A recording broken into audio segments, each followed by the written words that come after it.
श्रीमद् भागवत दसम स्कंद अध्याय संख्या 82 श्लोक संख्या 36, 37 और 32। 38 नंबर श्लोक हम लोग एक साथ उच्चारण करेंगे। इससे पहले 36 और 37 हम लोग उसका अनुवाद कर लेंगे।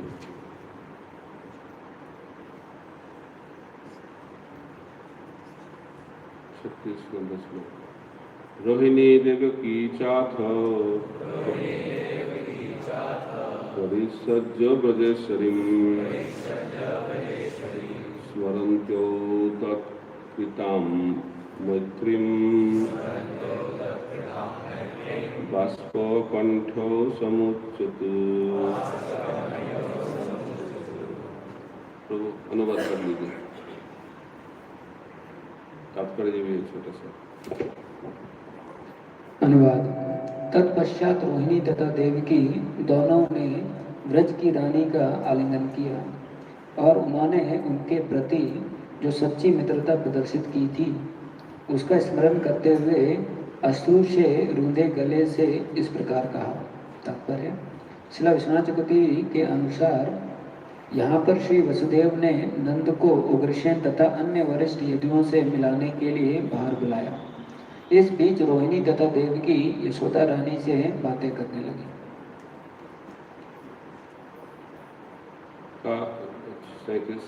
का विस्मरेत वाङ्मैत्रीम् अनिवृत्तां ब्रजेश्वरी अवाप्योऽपि इन्द्रम् ऐश्वर्यम् दस्यानेह प्रतिक्रिया।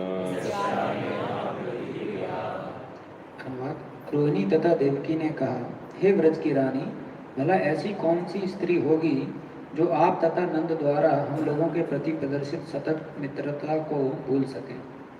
इस संसार में आपका बदला चुकाने का कोई उपाय नहीं है, यहाँ तक कि इंद्र की संपदा से भी नहीं।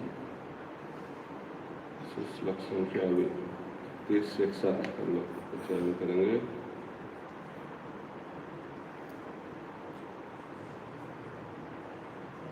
एतावदृष्ट पितरौ जुवय स्म कैसे एतावदृष्ट पितरौ जुवय स्म पितरौ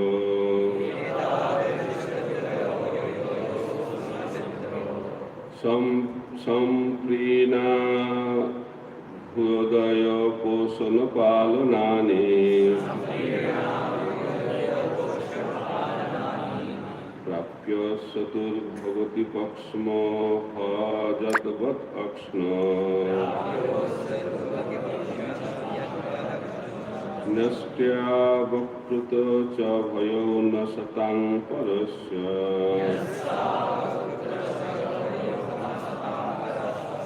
एतावदृष्ट पितरौ जुवय स्म पितरौ संप्रीणाना भूयदय पोषण पालनानि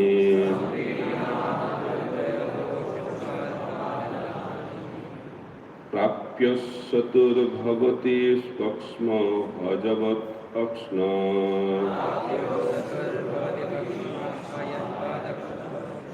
नष्टावकुत्र च भयो न शतां परस्य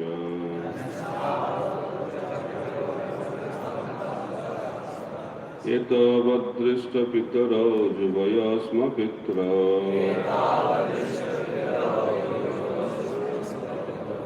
संप्रीणाना हृदय पोषण पालनानि प्राप्य चतुर्भवति पक्ष्मः जगत् अक्ष्ण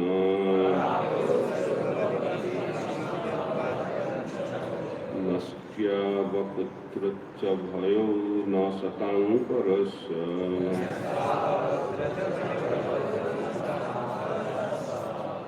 अनुवाद।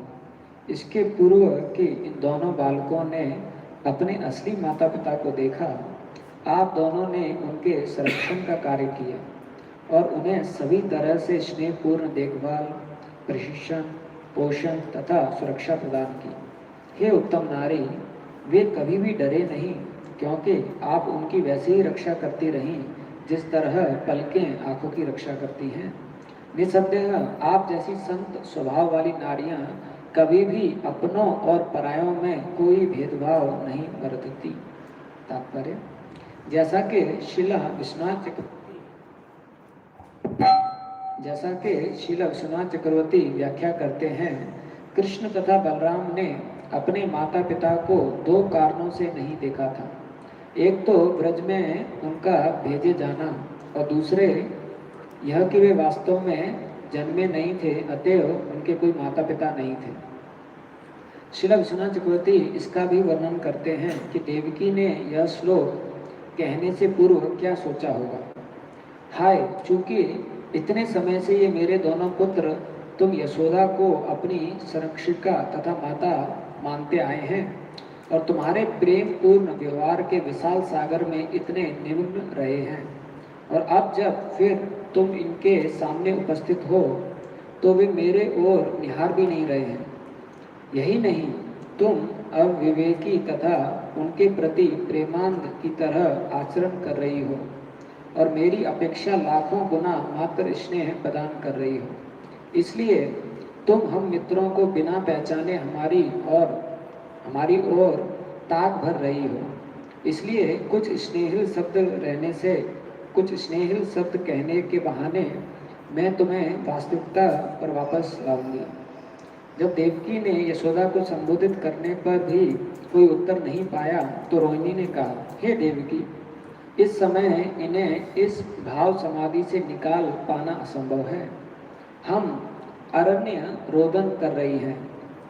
इनके दोनों पुत्र स्नेह रज्जुओं द्वारा इन्हीं के समान इनसे बंधे हैं। इसलिए चलिए हम बाहर चलकर प्रथा द्रौपदी और सबों से भेंट करें। मुखम करति वाचलम पंकुलंघयते गिरिं यत्कृपातमहं वन्दे श्रीगुरुग्रसायिनं परमानन्दमाधवं श्रीचैतन्यदेवं। हरे कृष्ण। तो इस श्लोक में वात्सल्य रस के बारे में चर्चा हो रहा है। तीन माताएं के बारे में सुखदेव गोस्वामी बता रहे हैं, रोहिणी, देवकी और यशोदा। तीन माँ, लेकिन नहीं। तो श्रील प्रभुपाद भक्ति रसामृत सिंधु की जो हमारी स्टडी की है नेक्टर डिवोशन, उसमें वात्सल्य रस के लिए एक चैप्टर, एक अध्याय है। उधर एक लिस्ट दिया गया है 1 से 9 तक, जैसे नवदा भक्ति। सो वात्सल्य रस में 9 पिता माता के नाम दिया गया, 1 से लेकर 9 तक। ये सीरियल भी प्रायोरिटी की तरह है। नंबर 1 कौन है, तो सुनना चाहते हैं आप? तो उसके बारे में हम लोग थोड़ा चर्चा करेंगे। तो लिस्ट जो बना हुआ है, लिस्ट के नंबर 1 में है यशोदा मैया। वात्सल्य रस में सबसे बड़ा भक्त कौन है? यशोदा मैया। सेकेंड पोजीशन किनका है? नंद महाराज। तीसरा बताइए, नहीं आप जानते नहीं। तीसरा है रोहिणी माता। चौथा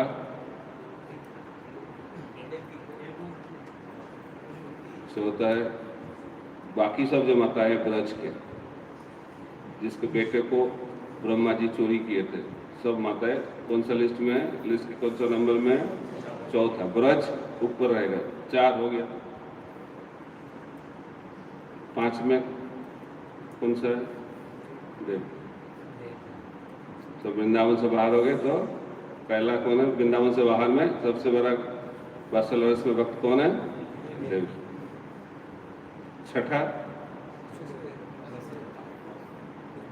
वसुदेव की कितनी पत्नियां थी? 10 नहीं, 16, 15 और देव की 16, ऐसे बताया गया है इधर। सो जो और 15 पत्नी थी वो कौन सा लिस्ट के कौन सा नंबर में आ गया? छठा। उसके बाद सातवां कौन? कुंती। उसके बाद वसुदेव। और लास्ट में कौन? लास्ट में नहीं, 9 कौन? संदीपनी मुनि। ये लिस्ट दिया गया है भक्ति रसामृत सिंधु ग्रंथ में, याद रखना, अच्छा रहेगा इसको याद करना, ठीक है। नंबर 1 कौन है? थोड़ा फिर चेक कर लेते हैं, आप एक एक करके बोलिए। पहला नंबर यशोदा मैया, उसको याद रखना, वो दीजिए। उसके बाद दूसरा नंद महाराज, तीसरा रोहिणी, चौथा कौन सा गोपी? माताएं। माधुर्य रस में अलग गोपी होता है, इधर अलग गोपी, माताएं। उसके बाद भस्मा, ब्रज के बाहर नंबर 1 में देवकी माता। छठा वसुदेव के और कितने पत्नी थे? 15। उसके बाद 7 कुंती माता। उसके बाद लास्ट। तो जब महाप्रभु के साथ रामानंद राय का वार्तालाप हो रहा था, बहुत अच्छा है वार्तालाप है। इधर चर्चा हुआ है कभी डिटेल्स में? एक बार करते बाद में, तो आज थोड़ा समरी स्टडी हो जाए। तो जब महाप्रभु रामानंद राय से मिले दक्षिण भारत में, सार्वभौम भट्टाचार्य तो भक्त बन गए, वो भी एक प्रीचिंग स्टाइल आपको सीखना चाहिए। तो श्रवण प्रचारक कौन हो सकता है? जो श्रवण कर सके। सार्वभौम भट्टाचार्य के साथ जब महाप्रभु वार्तालाप कर रहे थे, 7 दिन सुना उन्होंने पूरा, और एक भी बात नहीं कहा, पूरा मुख बंद। 7 दिन पूरा सुन रहे थे। तो 7 दिन सुनने के बाद सार्वभौम भट्टाचार्य सोचने लगा, स्टूडेंट कुछ बातें नहीं कर रहा है, समझ में नहीं आया उनको, उसको कुछ सब कुछ समझ में आ रहा है कि नहीं। तो उन्होंने पूछा, आपको समझ में आ रहा है क्या? तब महाप्रभु ने बताया, जो श्लोक है उनका मीनिंग तो पता चल रहा है, लेकिन आपका जो भाष्य है उससे कुछ नहीं पता चल रहा है। देखिए तात्पर्य क्यों लिखते हैं लोग? समझाने के लिए ज्यादा, श्लोक से हम लोग समझ नहीं पाते, इसलिए प्रभुपाद जी ने भक्ति वेदांत तात्पर्य लिखा। लेकिन महाप्रभु क्या बता रहा है, श्लोक का अर्थ तो मेरे को आ रहा है, लेकिन जो तात्पर्य दे रहे हैं आप, उससे कुछ पता नहीं चल रहा है क्या बोल रहे हैं, पूरा मीनिंग को खबर कर रहे हैं। तो इससे सर्वम हो रहे हो तो चकित हो गए, ऐसा स्टूडेंट तो कभी नहीं मिला मेरे को। तब आत्माराम भाग एक है, आत्माराम श्लोक, उसका व्याख्या देने के लिए बोला महाप्रभु। तो उसको सुनने के बाद महाप्रभु ने चालू किया, एक भी मीनिंग टच न करना, न तरीका से उन्होंने व्याख्या की सर्वभौम से। उसके बाद महाप्रभु 18 तरीके से उन्होंने उस श्लोक का अर्थ का व्याख्या की। ये सुन के सर्वभौम भट्टाचार्य ने समझ गए ये कोई मानव नहीं है। वो सोच रहे थे पहले, ये सन्यासी है, 24 साल का लड़का है, उसको सुरक्षा देना चाहिए, सन्यास धर्म कैसे पालन करेंगे, इतना सुंदर देखने में, और शास्त्र भी नहीं पढ़ते, वेदांत नहीं जानते हैं, ठीक है नहीं, और दीक्षा भी ले भारतीय संप्रदाय से, उच्च टॉप क्लास नहीं है, तो बहुत कंसर्न थे सर्वभौम भट्टाचार्य। तो उन्होंने सोचा मैं उनको वेदांत का शिक्षा देके फिर रीइनिशिएट कर दूंगा। तो ये जब व्याख्या सुने उनके बाद उनको पता चल गया ये तो मानव नहीं हो सकता है, भगवान। तो जब महाप्रभु जगन्नाथपुरी से दक्षिण भारत जाने के लिए परमिशन मांगी। भगवान है, फिर भी भक्त लोगों को अप्रूव करने के लिए बोल रहे हैं, मैं जाना चाहता हूँ, आप क्या बोल रहे हैं। तो इसको हम लोगों को समझना बहुत जरूरी है। वैष्णव और अथॉरिटी का आशीर्वाद नहीं होगा तो उस सेवा महाप्रभु अप्रूव नहीं करेंगे। महाप्रभु खुद दिखा रहे हैं, उनका किसी का अप्रूवल का जरूरत है क्या? भगवान है, फिर भी वो दिखा रहे हैं कैसे सेवा करना चाहिए। उन्होंने बताया मैं दक्षिण भारत जाना चाहता हूं, लेकिन आप थोड़ा परमिशन देंगे तो मैं जाऊंगा। तो अब क्या हुआ, सार्वभौम भट्टाचार्य जो उनको महाप्रभु को बताए, उधर एक भक्त हैं दक्षिण भारत में, रामानंद राय, उसके साथ जरूर आपको मिलना चाहिए, रसिक भक्त है। तो महाप्रभु रामानंद राय के साथ मिले। रामानंद राय कृष्ण लीला में कौन है? विशाखा सखी। और स्वरूप दामोदर कौन सी सखी है? ललिता सखी। तो विशाखा सखी, ललिता सखी दोनों रहते थे महाप्रभु के साथ गंभीरा में। जब महाप्रभु अंतिम 12 साल राधा रानी का भाव को आस्वादन कर रहे थे, उस टाइम ये दोनों रात में महाप्रभु के साथ रहते थे। तो पहली बार जब मिले तो रामानंद राय को पूछे महाप्रभु, यही महाप्रभु का स्टाइल है, वही पूछते हैं वही उत्तर देते हैं, लेकिन और किसी के माध्यम से। तो रामानंद राय को पूछा साध्य क्या है, साध्य क्या है हमारी जिंदगी का। तो उन्होंने चालू किया वर्णाश्रम धर्म से। तो महाप्रभु ने बताया वर्णाश्रम धर्म ये बाह्य, सब कुछ बाह्य बोलते हैं। जो वर्णाश्रम धर्म है बाह्य। क्यों बाह्य का मतलब इस को करने के माध्यम से हम लोग भगवत धाम के अंदर प्रवेश नहीं कर पाए, इसलिए ये बाह्य, तो जानना चाहिए। तो जब वर्णाश्रम धर्म के बारे में बताया, महाप्रभु ने बताया ये बाह्य, आगे का होगा, आगे बताओ कुछ। तो उसके बाद क्या किया, क्या बताया उन्होंने? कर्म मिश्र भक्ति, जत करोसि जदा ससी जद जोसी जदा से जत तपस्सी करते तत्कृष्य मदर्पण। जो भी करना है भगवान के लिए करो, कर्म मिश्र भक्ति। तो महाप्रभु ने बताया ये वायु। उसके बाद कर्म त्याग, सबको त्याग करते संन्यास ले लो। सर्वधर्मान परित्यज्य मामेकं शरणं व्रज अहं त्वां सर्व पापेभ्यो मोक्षयिष्यामि मा शुचः। तो महाप्रभु ने क्या बताया? ये गीता का अंतिम श्लोक, अंतिम शिक्षा, सर्वधर्मान परित्यज्य। महाप्रभु क्या बोल रहे हैं? यह वायु क्या चल रहा है?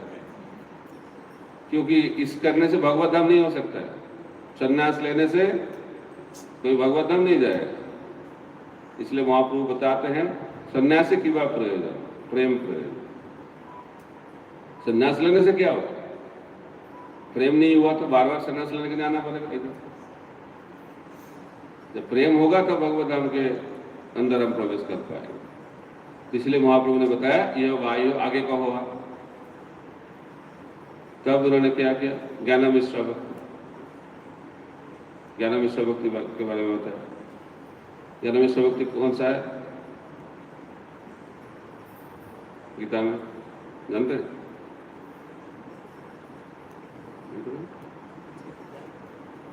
ब्रह्मभूत प्रसन्नात्मा सती कांक्षति समसर्वेषु भूतेषु मद्भक्ति लभते परम्। तो महाप्रभु ने बताया यह वायु, आगे का होगा। तब उन्होंने ज्ञान शून्य भक्ति, शुद्ध भक्ति के बारे में बताया। अन्ना विलासिता शून्यम ज्ञान कर्मादि अनवृतम आनुकूल्यन कृष्ण अनुशीलनम भक्ति उत्तमा। जब ये श्लोक बताया तो महाप्रभु ने ये वायु नहीं बोला, ये वायु। इसका मतलब अभी अब अंदर एंट्री हो गया है।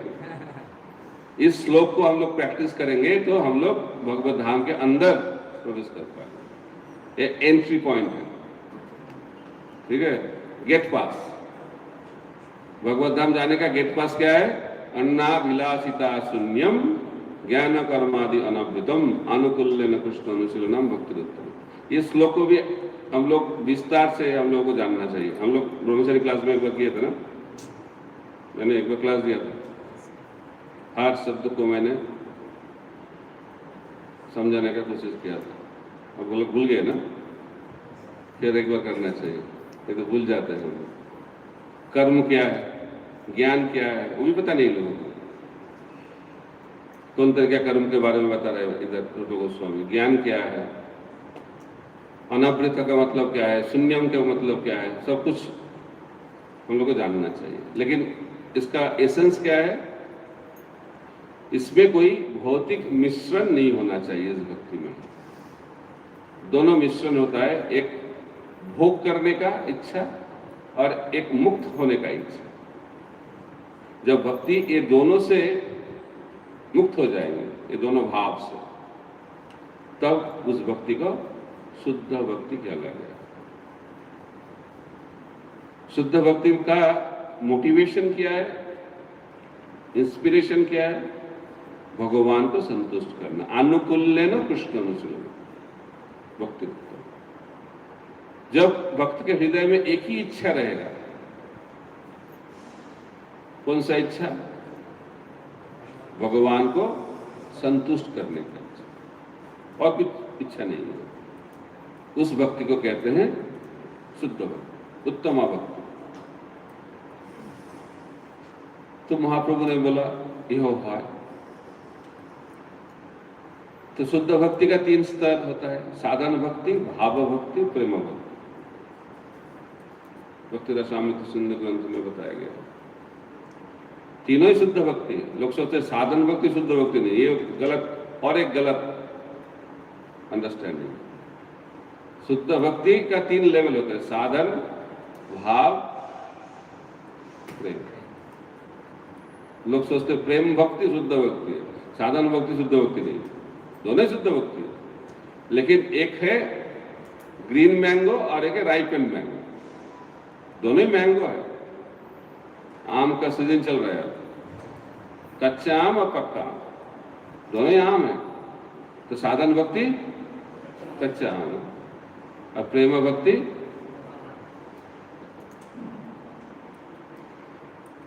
तो इसका अंतर क्या है, एक के अंदर, दोनों के अंदर एक ही भाव है, शुद्ध भाव।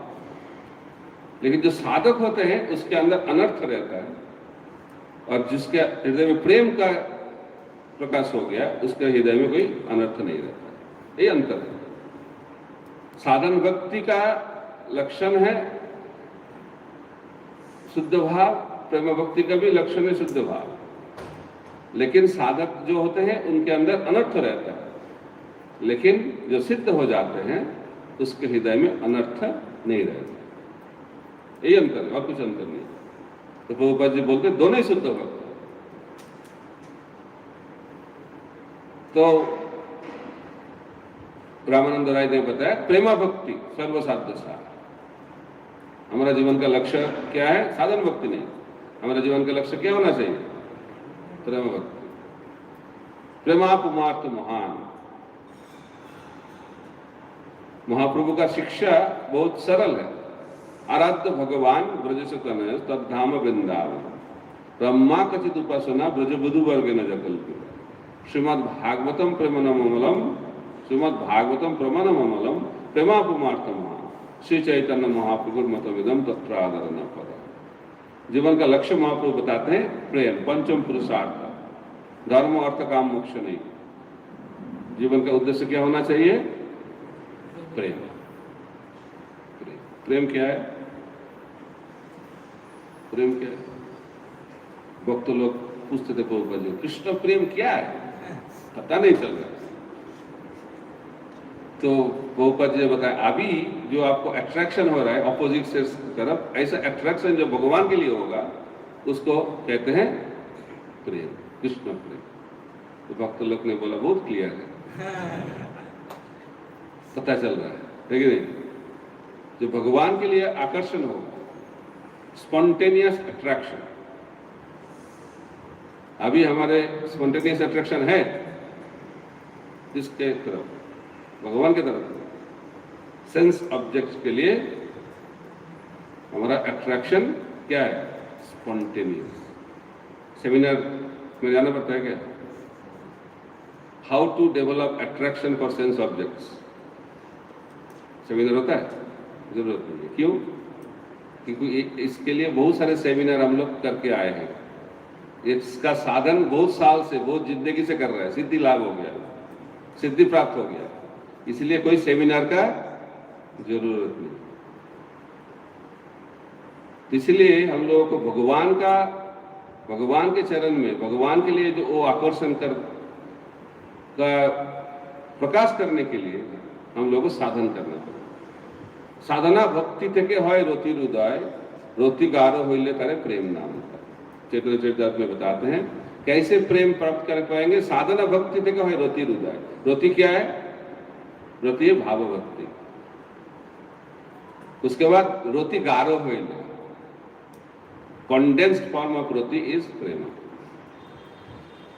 तो इस प्रेम को प्राप्त करना हमारा जिंदगी का लक्ष्य है। तो कैसे मिलेगा वो प्रेम? साधन करने से मिलेगा। साधन क्या है? साधन क्या है?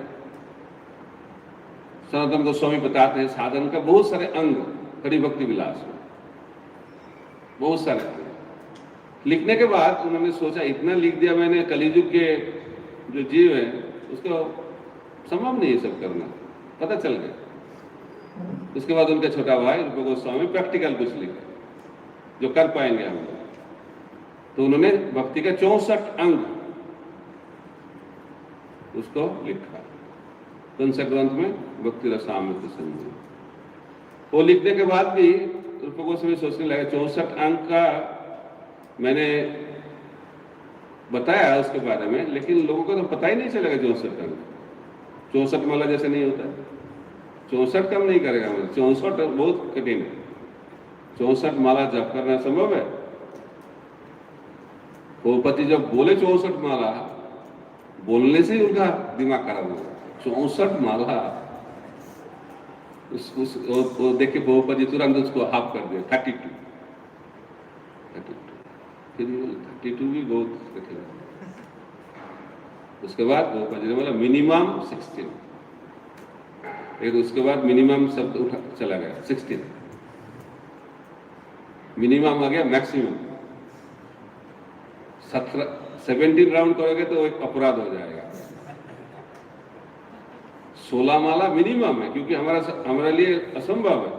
प्रभुपाद जी श्रीमद् भागवत के तात्पर्य में बताते हैं हम लोगों को 24 घंटा भगवान का नाम लेना चाहिए और भगवान के बारे में सुनना चाहिए भागवत से। प्रभुपाद जी लिखते तात्पर्य में, लेकिन वो संभव नहीं है क्योंकि कलियुग के हम लोग जीव है ना, संभव नहीं है, सुन के भाग जाएंगे। इसीलिए प्रभुपाद जी ने सेवा, प्रैक्टिकल सेवा चालू की। बाकी समय क्या करना चाहिए? भगवान के सेवा में एंगेज होना चाहिए 24 घंटे। प्रभुपाद जी बोलते थे, एक जगह सुना मैंने, you should have service of 36 hours every day. तो कोई वक्त ने बोला 24 घंटे में 36 घंटे का सेवा कैसे होगा? somehow manage. इसका मतलब नो टाइम फॉर माया, हमेशा भगवान के सेवा में लग के रखना चाहिए। नहीं तो क्या होगा, कोई आइडल टाइम रहेगा तो क्या, किसका चिंतन होगा? भगवान का चिंतन नहीं होगा, माया का चिंतन होगा। इसलिए साधन का 64 अंग बोलने के बाद रूप गोस्वामी ने बताया पंचांग भक्ति 5, तब याद आता है 5। वो क्या है? साधु संग, नाम कीर्तन, भागवत श्रवण, मथुरावास मूर्ति, श्रद्धा, सेवन। 5 अंग भक्ति के। क्या क्या? पहला साधु संग। तो साधु संग करेंगे तो सब कुछ होगा, क्योंकि साधु संग में ही भक्ति का जन्म होता है। भक्ति का जन्म स्थान किधर है? साधु संग। तो ये नहीं रहेगा तो और कुछ नहीं होगा। बाकी जो 4 अंग हैं वो इस साधु संग के ऊपर निर्भर है। जब साधु संग होगा तो क्या होगा? उसके बाद नाम कीर्तन होगा। साधु संग होगा तो भागवत श्रवण होगा। साधु संग होगा तो धाम में वास होगा, और साधु संग होगा तो भगवान का विग्रह का सेवा का मौका मिलेगा। ये साधु संग नहीं रहेगा तो कुछ नहीं हो पाएगा। इसलिए हम लोगों को साधु संग में सब कुछ मिलेगा, क्योंकि भक्ति क्या है? अहेतुकी, कॉजलेस। विश्वनाथ चक्रवर्ती ठाकुर बताते हैं भक्ति का कोई कारण नहीं होता है। भक्ति का कारण क्या है? भक्ति किधर से मिलेगा? भक्ति से मिलेगा। भक्ति किधर रहता है? भक्त के हृदय में रहता है। तो भक्ति कब चालू होता है? जब हमारा जिंदगी में अज्ञात स्वीकृति हम लोग प्राप्त कर पाते हैं। पूर्व गोस्वामी बताते हैं भक्ति रसामृत सिंधु ग्रंथ में, भक्ति कब चालू होता है? जब हमारा जिंदगी में अज्ञात स्वीकृति, कौन सा स्वीकृति? भक्ति उन्मुखी स्वीकृति, कर्म उन्मुखी स्वीकृति, ज्ञान उन्मुखी स्वीकृति। भक्ति उन्मुखी स्वीकृति जब हम लोग प्राप्त कर पाते हैं तब भक्ति चालू हो जाता है। तो इस स्वीकृति किससे मिलता है? भक्तों से। इसलिए श्रील प्रभुपाद जी बताए हम लोगों को प्रचार करना चाहिए, क्योंकि प्रचार करने से क्या होगा? एटलीस्ट स्वीकृति होगा लोगों को, साधु का दर्शन होगा, प्रसाद लेंगे। बहुत सारे लोग मायापुर घूमने के लिए आते हैं, भक्ति के लिए नहीं, घूमने के लिए आते हैं। बहुत सुंदर जगह है। तो आने के बाद क्या होगा? राधा माधव का दर्शन होगा। उसके बाद प्रभुपाद जी का व्रत तो लेना ही है, लेना ही पड़ेगा। कृष्ण प्रसाद, चरणामृत, साधु संग, धामवास, गंगा स्नान, सब कुछ हो जाएगा। इसमें क्या होगा उनका? स्वीकृति होगा कि नहीं होगा? अगर तो स्वीकृति होगी। एक बैंक अकाउंट हो गया, स्पिरिचुअल बैंक अकाउंट। और ये कब मैनिफेस्ट होगा? तो भगवान के ऊपर। लेकिन इससे भक्ति चालू हो जाता है। तो धीरे धीरे धीरे धीरे धीरे धीरे इसके कारण उसका साधु संग मिलेगा, और साधु संग के कारण क्या होगा? भगवान को सेवा करने का इच्छा का जन्म होगा हृदय। ये भक्ति का साइंस है। इसलिए साधु संग, उसके बाद नाम कीर्तन। नाम कीर्तन कलियुग का सबसे बड़ा भक्ति का अंग। भजनेर मध्य श्रेष्ठ नवविधा भक्ति, चैतन्य चरितामृत में बताया गया। भजनेर मध्य श्रेष्ठ नवविधा भक्ति। प्रहलाद महाराज जो नवविधा भक्ति के बारे में बताया, श्रवणम कीर्तनम विष्णु, स्मरणम पाद सेवनम, अर्चनम वंदनम दास्यम, सख्यम आत्मनिवेदनम, नवदा भक्ति। भजनेर मध्य श्रेष्ठ, भजन के जितने भी अंग हैं सर्वश्रेष्ठ है नवदा भक्ति। क्यों? कृष्ण प्रेम कृष्ण दीते धरे महाशक्ति। इस अंग हम लोग ठीक से करेंगे तो क्या होगा? उसके अंदर बहुत शक्ति है, कृष्ण प्रेम और कृष्ण देने के लिए महाशक्ति। उसके बाद बताते हैं तार मध्य सर्वश्रेष्ठ नाम संकीर्तन। इससे भी श्रेष्ठ कौन है? नाम संकीर्तन। निरापराधे नाम ले ले पाए प्रेमोदन। अपराध सुनना हो कि कोई भगवान का नाम शुद्ध भाव से लेंगे तो क्या होगा? तुरंत कृष्ण प्रेम हो जाए। इसलिए नाम कीर्तन बहुत जरूरी है। साधु संग, नाम कीर्तन, उसके बाद भागवत श्रवण। कलियुग में भगवान का दो मुख्य स्वरूप है, भागवत और नाम। तो हम लोग वृंदावन में सुन रहे थे भगवान का 5 साक्षात स्वरूप कलियुग में, 5 साक्षात स्वरूप। बहुत सुंदर लगा मेरे को सुनकर। पहला है गोवर्धन, गिरिराज गोवर्धन, साक्षात स्वरूप, साक्षात भगवान। दूसरा गुरुदेव, वैष्णव, गुरु वैष्णव, साक्षात भगवान का स्वरूप, साक्षात हरित्रेण समस्त शास्त्र। उसके बाद भगवान का नाम, उसके बाद भागवत, और 5वां भगवान का धाम। तो ये 5 है भगवान का साक्षात स्वरूप। इसलिए भगवान का नाम और श्रीमद् भागवत का श्रवण बहुत पावरफुल प्रोसेस कलियुग। इसलिए साधु संग, नाम कीर्तन, भागवत श्रवण, मथुरावाद, श्रीमती श्रद्धा श्रवण। इसलिए ये पंचांग भक्ति करने से हम लोग क्या प्राप्त कर पाएंगे? एक करने से कृष्ण प्रेम प्राप्त हो जाएगा। तो इसलिए साधना भक्ति थे क्या है रति हृदय साधना भक्ति बहुत जरूरी है। तो श्रवण जो स्टूडेंट होते हैं उनका भी 4 स्टेज होते हैं शिक्षा का। पहला सुनना चाहिए, क्लासरूम में जाके सुनना चाहिए। करिकुलम जो है भक्ति शास्त्री, भक्ति वैभव, भक्ति वेदांत जो भी है, तो हम लोग सुनते हैं, इसको कहते हैं एक्वायर्ड नॉलेज। हम लोग इंफॉर्मेशन प्राप्त हो गया, उसके बाद उनको हम लोग को समझना चाहिए, रियलाइजेशन, अंडरस्टैंडिंग। तीसरा, उसको जिंदगी में अप्लाई करना चाहिए, एप्लीकेशन अपनाना चाहिए, चरित्र आचरण करना चाहिए। उसके बाद प्रचार। यही भागवत शिक्षा का 4 अंग है। शिक्षा का 4 अंग, ठीक है। एक सुनना, उसके बाद उसको मनन करके रियलाइज करना, उसके बाद उसको जिंदगी में अपनाना, उसका आचरण करना, विचार, आचार, उसके बाद प्रचार। ये तीनों चीज। और इसके पहले क्या करना चाहिए? सुनना चाहिए, इंफॉर्मेशन। ये 4 चीज हम लोग जब कर पाएंगे तब क्या होगा? भागवत हमारे जिंदगी में प्रकट होगा। तो इसीलिए भागवत श्रवण बहुत जरूरी है नियमित रूप से। तो साधन का जो 5 अंग हमारा भागवत विधि में क्या है? नाम संकीर्तन और भागवत श्रवण, और पंचरात्र की विधि में विग्रह सेवा। तो ये दोनों मार्ग हैं, पंचरात्र की मार्ग और भागवत मार्ग। ये दोनों को बैलेंस करके हम लोग चलेंगे तो साधना भक्ति थे भाई रति हृदय रोतिगारो हईले प्रेम नाम का। तो प्रेम भक्ति जब बताया महाप्रभु, तो महाप्रभु बहुत संतुष्ट हो गए, बोले आगे कहो आप। तो उसके बाद शांत रस, प्रेम भक्ति में 5 तरीके का रस होता है, रस, डिवोशनल मेलो, 5 रस। शांत रस, शांत रस में क्या है? कोई रेसिप्रोकेशन नहीं होता,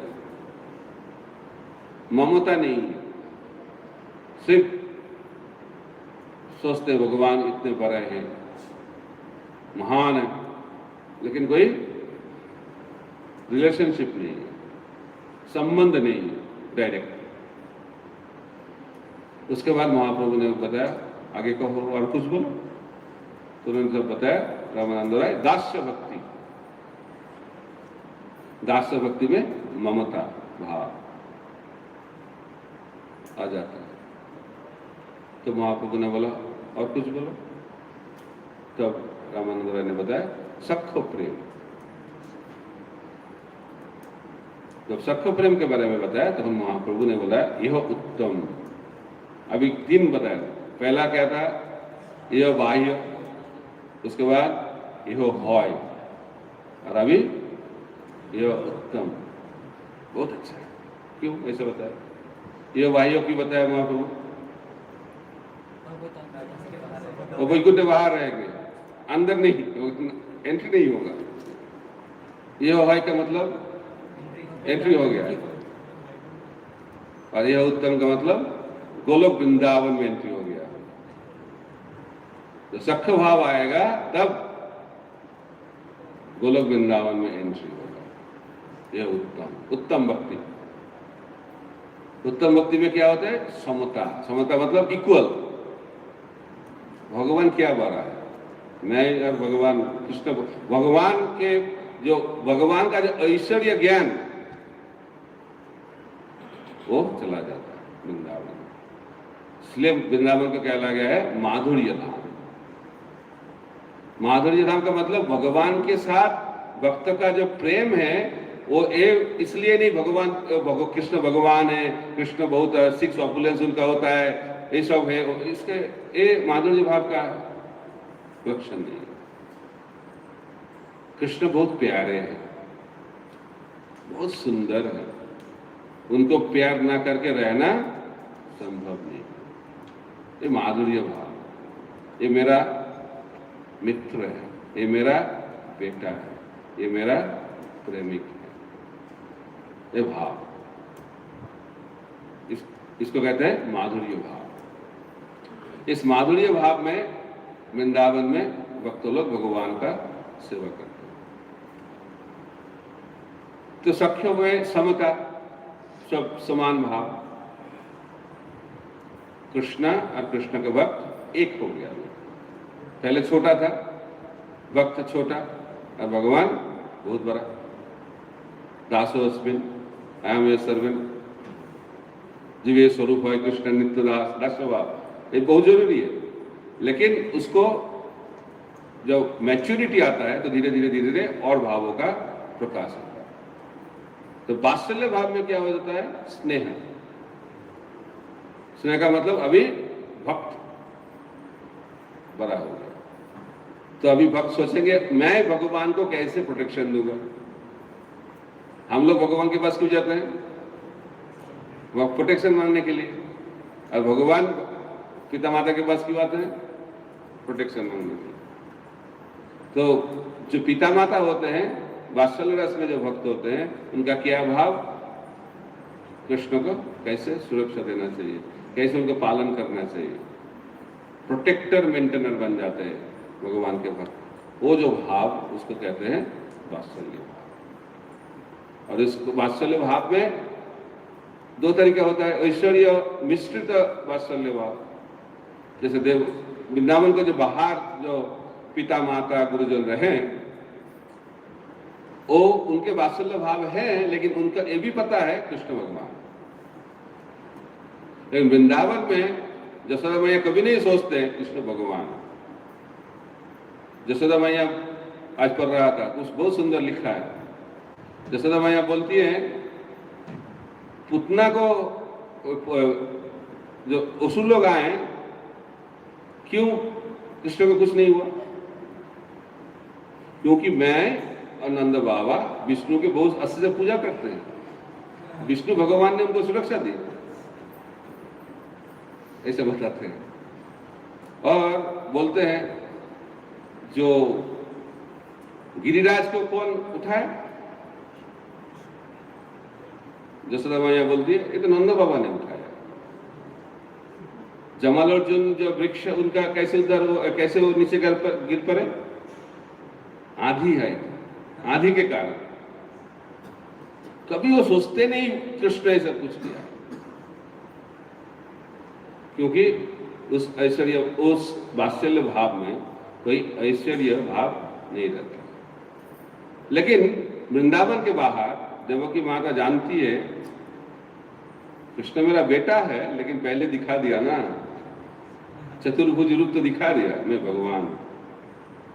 तो जैसे देवकी माँ जानती है कृष्ण भगवान, ये अंतर है। तो टाइम खत्म हो गया, तो और कुछ बोलने का था, लेकिन बाद में उसका चर्चा करेंगे। हरे कृष्णा कृष्णा कृष्णा हरे हरे, हरे राम राम राम हरे हरे। श्री प्रभुपाद की जय, ग्रंथराज श्रीमद् भागवतम की जय। कुछ क्वेश्चन आंसर होगा क्या? टाइम है ज्यादा, टाइम 10 मिनट मैक्सिमम।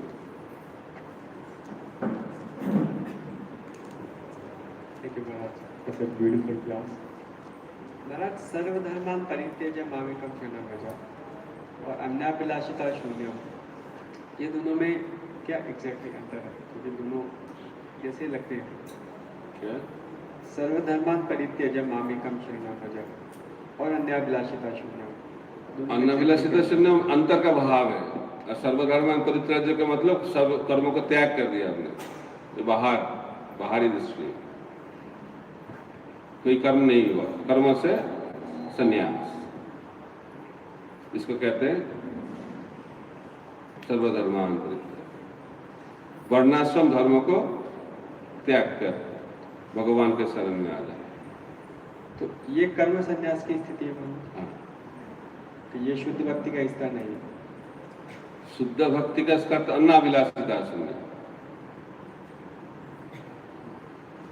संन्यास क्यों लेते हैं? मुक्त होने के लिए, भौतिक संसार से मुक्त होना चाहता हूं, ठीक है। लेकिन शुद्ध भक्ति में मुक्त होने का कोई भाव नहीं रहता। न धनं न जनंग न सुंदरिंग कवितांग व जगदीश काम मम जन्मनि जन्मनिश्चरे भवतात भक्ति अहित की, यह अहित की भक्ति। महाराज इस श्लोक में एक चीज और है कि माम एकम शरणम व्रज। माम मीन्स सिर्फ कृष्ण। तो कुछ लोग संन्यास कृष्ण की शरण नहीं लेके भी ले सकते हैं। कर्म संन्यास ऐसे भी होते हैं, हाँ। ब्रह्मवादी कृष्ण के शरणागत नहीं होते। तो फिर तो ये भक्ति हुआ, बिकॉज दे सरेंडर। हाँ, भक्ति तो है, लेकिन भक्ति का लेवल होता है ना। कर्म मिश्रा भक्ति, भक्ति मिश्रा कर्म, ज्ञान मिश्रा भक्ति, भक्ति मिश्रा ज्ञान, बहुत वैरायटी है भक्ति का। कपिल मुनि के जो थर्ड कैंटो वो पढ़िए, उसमें लिखा हुआ है कि डिटेल्स में भक्ति का वैरायटी। जो पिछली बार आए थे हम लोग कुछ चर्चा किए थे, लेकिन और भी डिटेल्स है। जीव गोस्वामी तो उसका डिटेल्स भक्ति संदर्भ में लिखा है, कितने तरीके का भक्ति हो सकता है। इसलिए एक भक्ति को समझना अच्छा है, तो याद नहीं रहेगा, इतना वैरायटी है। और क्या कौन भक्ति करने से किधर जाओगे वो भी आचार्य लोग बताते हैं। विश्वनाथ चक्रवर्ती ठाकुर, बलदेव विद्याभूषण बताते हैं। ऐसा नहीं सब शुद्ध भक्ति है। हम लोग ऐसे सोचते हैं सब शुद्ध भक्ति, सब शुद्ध भक्ति नहीं है। अन्ना विलासिता शून्यम ज्ञान परमादि अनंतम अनुकूल कृष्ण भक्ति, यही शुद्ध भक्ति है। जीव गोस्वामी तो इससे भी कठिन, अन्ना विलासिता से भी कठिन। और अन्ना विलासिता शून्यम ज्ञान कर्मादि शून्यम। रूप गोस्वामी तो ज्ञान कर्मादि अनावृतम, कुछ लाइसेंस दिया है। और जीव गोस्वामी ज्ञान कर्मादि शून्यम। इसका मतलब उसका तीन उन्होंने बताया क्या क्या भक्ति, हम लोग चर्चा किए थे। मालूम है जीव गोस्वामी? भूल गए। 3 कैटेगरी का भक्ति बताया था मैंने, जीव गोस्वामी बताते हैं, याद है? स्वरूप सिद्ध, अरब सिद्ध, संग सिद्ध, 3 वैरायटी। तो जीव गोस्वामी बोलते हैं स्वरूप सिद्ध भक्ति। स्वरूप सिद्ध भक्ति का बाद रजोगुण में, तमोगुण में भक्ति, तमोगुण, रजोगुण, सत्वगुण और निर्गुण। तो जीव गोस्वामी बोलते भगवत धाम जाना है, वृंदावन जाना है, तो निर्गुण स्वरूप सिद्ध भक्ति, ठीक है। उसका विस्तार से चर्चा किए थे हम लोग 3 दिन, निर्गुणा स्वरूप सिद्ध भक्ति समझने के लिए। वो कपिल मुनि बताते हैं माता देवहूति को। महाराज एक इसी से जुड़ा हुआ क्वेश्चन है। 12th चैप्टर में जब भगवान बता रहे हैं, भगवान 12th चैप्टर में बता रहे हैं, सबसे पहले भगवान बता रहे हैं कि आप अपना मन मुझको अर्पित करके भक्ति करो। वो नहीं कर सकते हो तो फिर साधना भक्ति, रूल्स एंड रेगुलेशंस फॉलो करो। तो फिर वो भी शुद्ध भक्ति के स्तर पर नहीं है। हाँ, शुद्ध भक्ति है। जो भगवान के पूर्ण रूप से चिंतन करता है, ऑलवेज रिमेंबर कृष्णा, वो तो सिद्धि है, वो प्रेम का लक्षण है। उसका भी हम लोग एक दिन करेंगे। तो जो भगवान के चिंतन करते हैं, लेकिन भगवान का चिंतन कौन स्वरूप का चिंतन? जिस स्वरूप का चिंतन होगा उस स्वरूप को प्राप्त कर पाएंगे। वो भी ऐश्वर्य मिश्रा, ऐश्वर्य शून्य, वो भी और एक वैरायटी है उधर, ठीक है। थोड़ा सा एकदम क्लियर तो नहीं है। ना, आपको शुद्ध भक्ति तो है, जो भगवान को जो चिंतन करते हैं 24 घंटा, उसका मतलब वो कृष्ण भावनामृत है। इसका मतलब वो शुद्ध भक्त नहीं है। नारद मुनि बोलते हैं असुर लोग ज्यादा कृष्ण भावनामृत रहते हैं, भक्त के से ज्यादा। कृष्ण भावनामृत का मतलब वो भक्त नहीं है। कृष्ण का चिंतन करने के कर रहे, इसका मतलब भक्त हुआ गया ही नहीं। कौन सा भाव से कृष्ण का चिंतन हो रहा है? कंस तो बहुत highly intensified Krishna bhavanamrita, highly Krishna conscious, लेकिन वो तो भक्त नहीं है, क्योंकि उनका भाव अनुकूल्य नहीं है। प्रतिकूल भाव, अनुकूल होना चाहिए। एक कॉम्बिनेशन है, ऐसा ऐसा कोई हमारा मैथमेटिकल ब्रेन है ना, इससे भक्ति को समझना संभव नहीं है, बहुत पैरामीटर रहता है। लेकिन एक है हमारा भाव और प्रोसेस, ये दोनों चीज है। प्रोसेस शुद्ध होना चाहिए, कर्म मिश्रा ज्ञान मिश्रा नहीं होना चाहिए प्रोसेस। तो स्वरूप सिद्धा भक्ति होना चाहिए, श्रवणम कीर्तनम विष्णु स्मरणम, और जो भक्ति कर रहे हैं उनका भाव भी शुद्ध होना चाहिए। ये दोनों जब कॉम्बिनेशन हो जाएगा उसको शुद्ध भक्ति कहते हैं। एक प्रोसेस और एक प्रैक्टिशनर। हम हरिनाम कर रहे हैं, हरिनाम का जो प्रोसेस अशुद्ध भक्ति है, लेकिन जो जप कर रहे हैं उनका भाव शुद्ध नहीं रहेगा तो शुद्ध भक्ति नहीं हुआ। तो तामसिक भी हो सकता है, राजसिक भी हो सकता है, सात्विक भी हो सकता है, निर्गुण भी हो सकता है। ठीक है।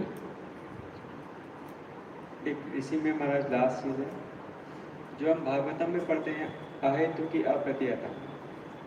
सो that is also not stage of, that is shuddha bhakti. अहेतु की अप्रतिहता सभी पुंस परो धर्म जतो भक्ति रदस्यति अहेतु की अप्रतिहता जयात्मा सुकृष्ण, शुद्ध भक्ति। भागवत में तो शुद्ध भक्ति के बारे में चर्चा हुआ है। परमनिष्ठा ज्ञान में से कोई वैरायटी नहीं है भागवत में। भागवत में एक ही शुद्ध भक्ति। इज इट एसेंशियल जो हम उत्तम भक्ति जो उत्तम भक्ति की शुद्ध भक्ति बोलते हैं, शुद्ध भक्ति उत्तम भक्ति बोलते हैं, इंटरचेंजेबल यूज होता है। Uttama bhakti is specifically for Krishna only और it can be for, it can be, आचार्य लोग दोनों तरीके से बोलते हैं। शुद्ध भक्ति भी उत्तम भक्ति हो सकता है, और जो शुद्ध भक्ति के डिफरेंट वैरायटी होता है। जो कृष्ण के लिए भक्ति, कृष्ण अनुशीलन, उसका भी कृष्ण का मतलब कृष्ण स्वयं भगवान भी हो सकता है। लेकिन आचार्य लोग बोलते हैं कृष्ण का मतलब कृष्ण स्वयं भगवान, उनका अवतार, उनका धाम, उनका भक्त, वो भी included. It's a vast subject matter. और कोई